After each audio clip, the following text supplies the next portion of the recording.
He brings the changes of seasons and times. He installs and disposes kings. He gives wisdom to the wise and knowledge to those with discernment. He reveals deep and secret things. He knows what lies in the darkness, and light dwells with him. Daniel 2:21-22. As the group watched, the clouded horse charges and strikes him with its front hoofs. As he stumbles, Hildaros and his bodyguard see two immensely young, strong men who are splendidly dressed materialize. These men scourge Hildaros, mortally wounding him. As he lands on the ground, they vanish as his men put him on a stretcher and carry him out. Later, they seek an audience with Annas III and request prayer for their master. As the smoke from the sin offering on his behalf rises into the heavens, the same men who had scourged him appear to Hildaros and say, "Be very grateful to the high priest Annas, since for his sake the Lord has granted you your life, and see that you, who have been flogged by heaven, report to all people the majestic power of the Lord." Disappearing, the men leave him to offer sacrifices, which he does. In addition, he makes grave vows and converts to Judaism. When he stands before Seleucus IV, he reports everything that has befallen him and tells the king to send any enemies or suspected traitor to the holy city, where, if they survive, they will return having been thoroughly flogged. Finishing his testimony, he states, "For he who has his dwelling in heaven watches over that place by himself and brings it aid, and he strikes and destroys those who come to injure it." Simon, son of Benjamin, captain of the temple guard, and Annas III, the high priest, have a disagreement regarding the administration of the city market.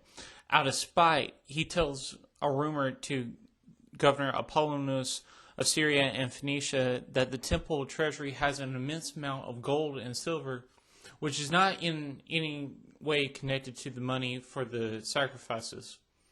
When Apollonius relays this to Seleucus IV, Hildaros is sent to collect this money. A second reason for wanting the treasury is to help replenish the coffers, which have began to lack due to the tribute due to Rome.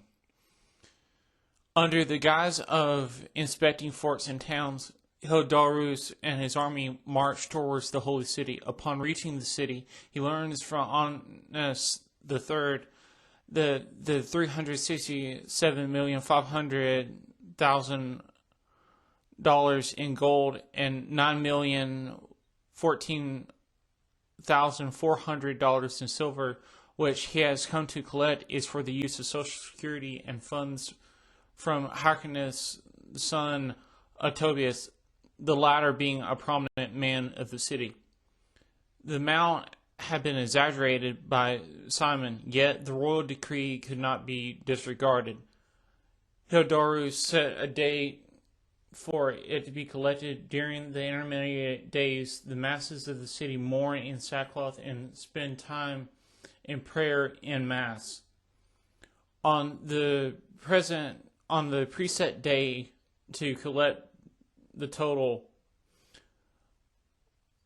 Hildaros and his bodyguard entered the treasury and find a horse draped in a protective cloth covering, upon which sits a rider of fierce countenance, donning golden armor and golden weapons. Antiochus the Fourth invades again in 168 BC, and as before, he controls all of Egypt except Alexandria. In addition to Egypt, he takes Cyprus. However, this time an old friend meets him near Eleusis.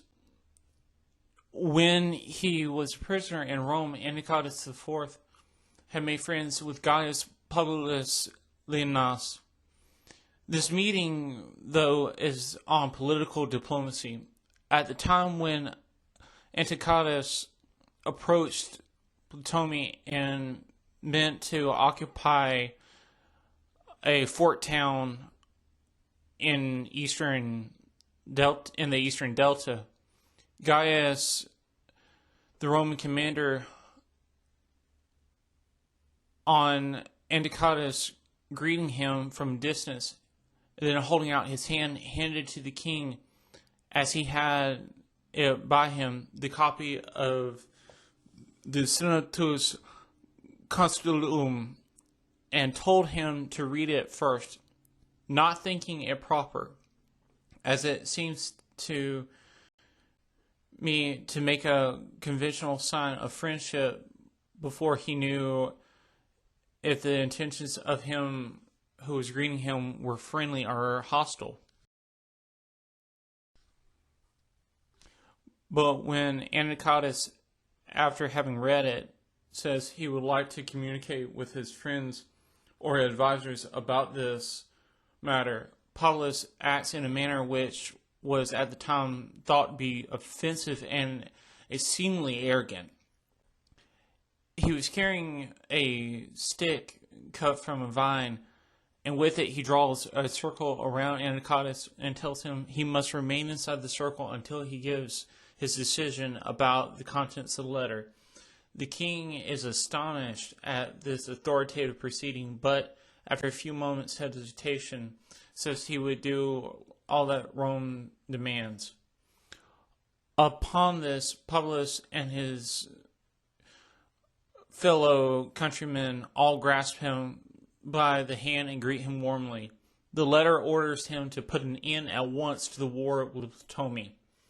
So, as a fixed number of days, they are to vacate Egypt and return to Syria, which he does. Though Antiochus is deeply hurt and complaining, he yields to circumstances which are prevalent at the present time.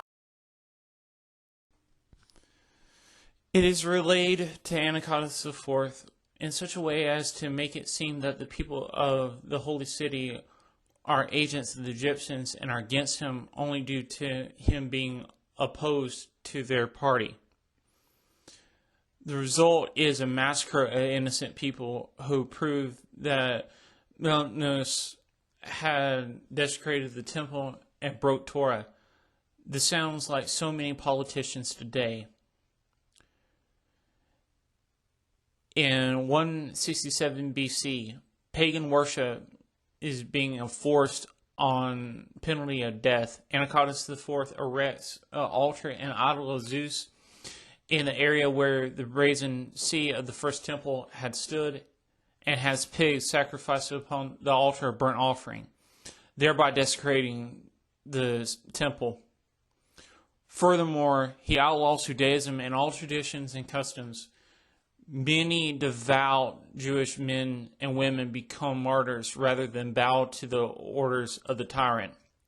Eventually, Greek forces come to each city to make sure that idolatry is practiced. Antiochus IV succeeds his brother with the aid of Benyamin.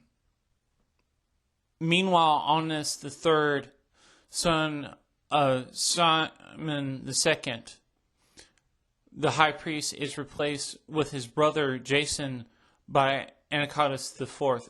Jason builds a gymnasium, creates a Greek-style palace, and abandons the rulings of Antiochus III in relation to Judean rule regarding Torah.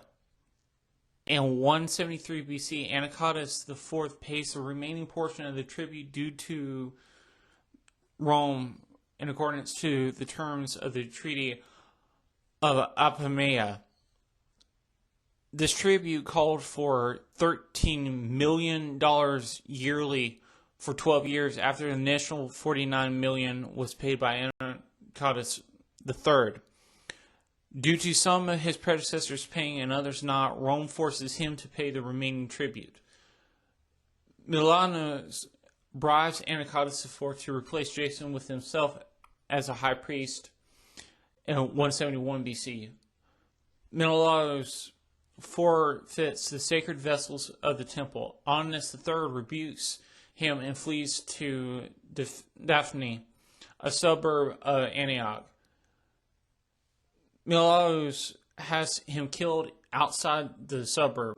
This causes opposition in the Holy City, which Menelaus complains about. In 170 BC, the regents of Ptolemy VI declared war on Antiochus IV and demand Syria be returned to Ptolemaic sovereignty. Antiochus IV, after very likely ordering the murder of Antiochus, son of Seleucus IV, invades and conquers all of Egypt except for Alexandria and captures Ptolemy VI, who becomes a puppet king for Antiochus IV. Ptolemy VIII and Cleopatra II, upon the withdrawal of Antiochus IV, rules as co-regent with their brother Ptolemy VI. Antiochus IV keeps Pelusium as his possession. Egypt replaces the regents with two commanders. Here is the final conclusion. Now that you have heard everything, fear the Lord and keep his mitzvot. This is what being human is all about. For the Lord will bring to judgment everything we do, including every secret, whether good or bad. Ecclesiastes 12:13-14.